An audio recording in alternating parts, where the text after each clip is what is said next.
C'est en ça que les dirigeants ne font pas leur travail dans l'église du christianisme céleste. Parce que ce n'est pas la maladie qui doit amener quelqu'un à se baptiser. Quelqu'un qui reçoit la guérison dans l'église, qu'il aille rendre grâce à Dieu comme les 10 lépreux là que Jésus a guéri. Un seul a reconnu et il est venu dire merci. Il n'est pas allé se baptiser. Il est venu dire merci. Lorsque quelqu'un reçoit la délivrance dans l'église, qu'il vienne dire merci avec des actions de grâce à l'Éternel. Mais qu'il ne se baptise pas comme si le baptême était le prix de quelque chose. Le prix du baptême là, c'est que la repentance, c'est que nous soyons sur le droit chemin. C'est après la repentance que vient le baptême. C'est après la repentance que vient le baptême. Si nous nous baptisons pour nous repentir après, nous allons échouer devant. Parce que lorsque nous rentrons dans l'eau, il y a deux effets. Soit nous changeons pour être meilleurs, soit on devient pire.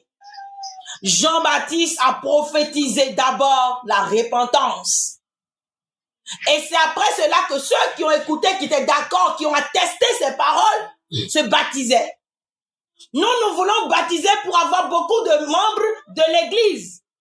Vous avez vu quand Paul dit dans Corinthiens, Dieu merci que je ne vous ai pas baptisé. Parce que les chargés, ils se chargent de péché lorsqu'ils baptisent beaucoup d'âmes.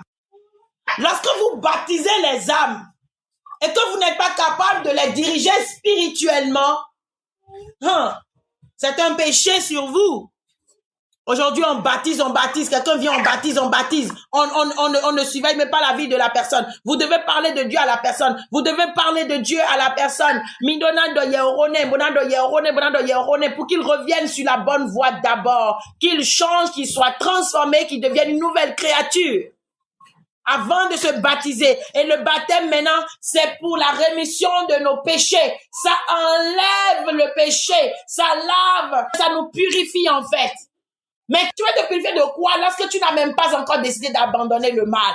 Là, tu ne t'es même pas encore rendu compte de ce que tu es, de ce que tu as de mal que Dieu n'aime pas en toi. Et tu veux laver quoi? Il n'y a aucun bain spirituel qui peut se faire sans connaissance du péché qu'on veut laver. On confesse à Jésus, je suis prostituée. On confesse, je suis menteur. On confesse à Jésus, je suis voleur. On confesse à Jésus, je suis méchant, je suis jaloux. Tu ne sais rien de ce que tu as. Lorsque nous sommes devant l'eau du baptême, nous regardons celui qui nous baptise, il nous pose la question, est-ce que nous voulons suivre Jésus? Nous lui répondons, oui, je veux suivre Jésus. J'ai accepté de le suivre dès cet instant. Accepter Jésus, c'est accepter d'abandonner le monde. Il est le chemin. Quel chemin? Le chemin qui nous conduit à Dieu. Peut-on aller chez Dieu avec le péché? Non, nous abandonnons. C'est pourquoi Jean a précédé Jésus. Il est venu avant Jésus. Il a prêché la repentance. Ça veut dire que avant d'aller à Jésus là, de prendre le chemin qu'il est, il faut d'abord laisser nos péchés quelque part. Dieu a dit à Moïse, attention, le feu que tu vois là, la terre sur laquelle tu te tiens est une terre sainte. Ôte tes souliers de ton pied. Ça, ça a une grande signification, hein. Mais avec Jésus, c'est la même chose. Jésus est saint. Avant de le recevoir, ôte tes souliers de ton pied. Enlève tes péchés. Laisse tes péchés d'abord. C'est ce que Jean est venu faire. Jean vient nous enlever les chaussures. C'est pourquoi il a dit, celui que vous voyez, je ne suis pas digne de délier ses chaussures. Jean, il nous enlève les chaussures. Jean est venu pour enlever nos chaussures qui sont nos péchés.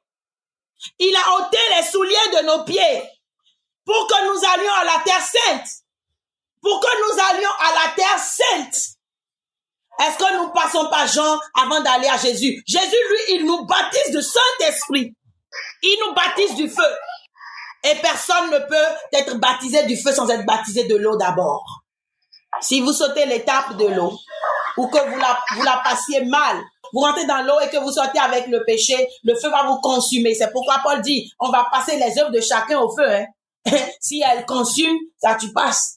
Si tu vas vers le feu avec le péché, tu vas consumer. C'est pourquoi il y a beaucoup. Parce que ce feu-là, quand elle va monter sur toi, quand les démons qui sont en toi vont sentir la chaleur, ils vont devenir plus violents et ils vont te terrasser. Est-ce que vous comprenez? ils vont te terrasser. Il faut volontairement renoncer à eux d'abord. Toi, esprit de jalousie, je ne veux plus de toi. Toi, esprit de mensonge, je ne veux plus de toi. Toi, esprit de méchanceté, je ne veux plus de toi. Toi, esprit d'hypocrisie, je ne veux plus de toi. Sors de mon corps, je te laisse, je te laisse, je te laisse. Maintenant, tu laisses tout ça, tu passes par l'eau, tu te purifies, tu laves ton corps et ton âme dans l'eau. Tu laves ton corps, tu laves le corps, le péché, parce que la chair est liée au péché. Jean, il lave le corps, mais Jésus lave l'âme de l'homme, l'âme pour que l'âme puisse être prédisposée à aller à Dieu. Parce qu'au final, il est le chemin pour aller vers Dieu. Ce n'est pas ton corps qui va vers Dieu, mais ton corps va à Jésus, et Jésus, il sanctifie ton âme. C'est une étape. Jean lave ton corps, et le cœur est lié. J'enlave ton corps. Mais celui qui purifie l'esprit, c'est Jésus. Mais il purifie par le feu. Avant d'aller à Jésus, il faut enlever la chair d'abord. Que ton corps et ton esprit soient un seul. Que le corps soit assujetti à l'esprit, lui obéissant. Et lorsque tu vas à Jésus-Christ, il est plus facile pour toi. Beaucoup tombent dans la religion aujourd'hui, ils sortent de l'église pour aller dans les sectes, dans les choses bizarres, parce que le baptême s'est mal passé. Ils n'ont pas reçu l'annonce du baptême. Ils n'ont pas compris la signification du baptême. Le baptême vous purifie de vos péchés que vous avez décidé de laisser. Mais ceux que vous avez gardés se multiplient lorsque vous rentrez dans cette eau. Vous savez que l'eau, c'est l'abondance. L'eau, c'est l'abondance. Lorsque vous rentrez en elle avec quelque chose que vous décidez de garder, elle multiplie ces choses en vous. Oh oui. Et l'eau, c'est la vie. Elle vivifie. L'eau, lorsque vous décidez de garder quelque chose en vous, que vous rentrez dans cette eau, elle vivifie cette chose en vous. Elle lui donne plus de pouvoir. C'est pourquoi ceux qui rentrent dans l'église se baptisent sans abandonner le passé, le péché. Eh bien, l'eau dans laquelle ils rentrent de baptême vivifie le mal en eux. Et voilà, ils deviennent encore pires que ce qu'ils étaient avant. Et ça devient difficile maintenant de se repentir. Parce que la repentance ne se fait pas après le baptême. La repentance se fait avant le baptême. On se repent d'abord. Jean a prêché d'abord la repentance avant de baptiser les gens. Il a bien fait son travail. Il criait devant l'eau. Il criait. Race de vipère, il criait. Il disait race de vipère, il criait. Il parlait à l'ego des Juifs. Aujourd'hui, tu parles, on va te dire que tu es arrogant. Parce que l'esprit qui est en eux ne voit que ça. Allez dire à Jean qu'il est arrogant. Jean n'a pas de problème avec les Juifs, la chair. Il avait de problème avec l'ego des Juifs. Il avait de problème avec l'esprit qui était dans les Juifs, l'esprit de Satan qui les animait. Il faut que le baptême soit bien fait. Et 99% des baptêmes dans l'église céleste se font très mal. La majorité vont au baptême parce qu'ils ont trouvé quelque chose, parce qu'on dit même à d'autres de se baptiser pour avoir le salut. Que la maladie qu'il a là, il doit se baptiser. Si la personne doit se baptiser pour avoir le salut, eh bien, bien aimé, il faut d'abord faire ce qui précède le baptême, comme Jean a fait. Jean est le baptiste, celui qui a reçu le don de baptiser les gens. Et nous devons suivre ses traces avant de baptiser quelqu'un, avant de continuer la mission de Jean aujourd'hui. C'est pourquoi il doit y avoir des gens baptistes dans l'église. Ça veut dire que ce n'est même pas le chrétien qui doit baptiser. Ceux qui doivent baptiser doivent être là et mis à part encore et bien faire leur travail, bien apprendre leur travail. Pourquoi pas les prédicateurs? Les prophètes devraient baptiser. Parce que quand l'être vient devant lui, il sait que cette personne n'est pas encore prête pour le baptême. Il te dit non. Ce sont des aveugles même qui baptisent aujourd'hui. Des gens qui n'ont même pas le Saint-Esprit baptisent. Et Mami Wata vient comme ça au dang, vous mettez dans l'eau. Vous pensez que l'esprit va sortir de la personne? Est-ce que le serpent va sortir? Le serpent ira boire encore l'eau de baptême là pour devenir encore 7 fois plus puissant dans la personne. C'est pourquoi vous les voyez dans la soutane avec des pigmentations, tatouages au corps, avec fossiles. Parce que elles ne sont pas passées par les étapes. Vous les voyez dans l'église encore en train de faire les yeux au chargé. Vous avez cherché, vous allez trouver. Ne retournons pas encore à la base dans l'église céleste pour chercher ce qui est droit, ce qu'il faut faire, ce qui est le problème de l'église céleste. Restez là à juger ceux qui viennent vous prêcher la parole. On a faussé les choses.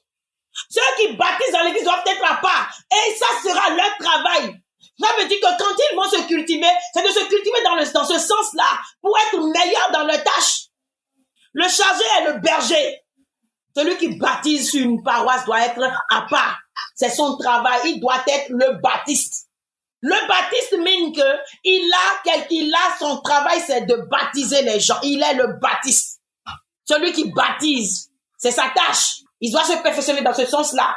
Être capable de voir à travers quelqu'un. You are ready.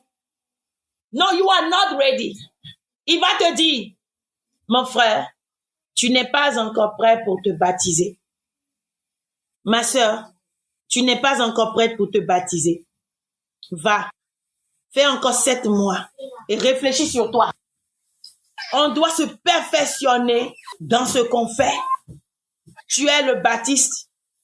Ça veut dire que avant le baptême, on fait rasseoir les âmes. Ce n'est pas pendant une semaine. Qui sont ceux qui veulent se baptiser, ils doivent s'inscrire pendant au moins 3 mois. Écoutez la parole, la prédication pendant les 3 mois là, au moins. Et qu'on leur serve des choses, bang, bang, bang, pour que oui, moi je suis prêt à suivre le Seigneur. On leur donne du lait pendant 1 mois. Le reste là, il faut leur servir de la pâte d'un bébé de 6 mois au moins. Avant que l'homme ne se baptise, il doit connaître entièrement Dieu. C'est là qu'il détermine son choix de le suivre ou de ne pas le suivre. Sinon, il vous dira,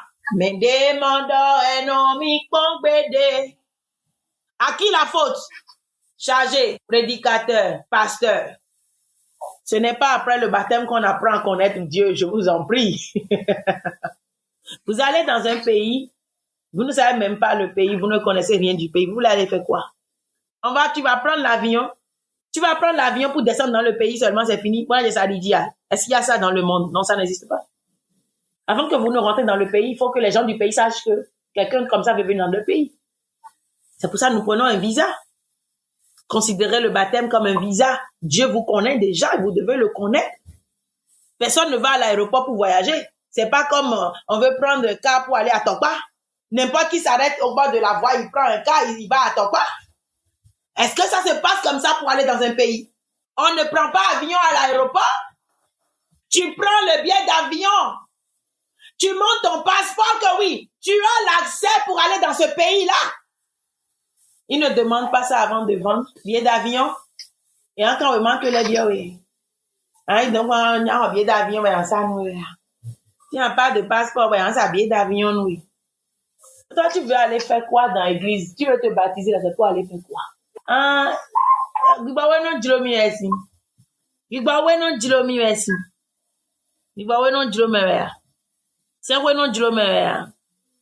Celui qui veut se baptiser doit savoir ce qu'il veut vraiment. Baptiser des gens pour qu'il y ait effectif sur une paroisse, c'est un péché. C'est pas normal. C'est pas normal. C'est pourquoi il y a de tout dans l'église aujourd'hui. Lorsque le cochon vient, on le baptise. Le chien vient, on le baptise. Le serpent, on le baptise. Et maintenant, on est dans une jungle. Maintenant, lorsque les brebis aussi viennent, on les baptise. Et il faut que les brebis vivent avec les cochons, les serpents et tout ça là. Ce n'est même plus avec les loups seuls, mais avec toutes sortes de choses. Nous sommes entourés de tout, ce qui nous rend la vie infernale aujourd'hui, que nous ne pouvons même plus respirer. Mais ça voit dans l'église de Dieu. Si c'est un de mon retour à la source.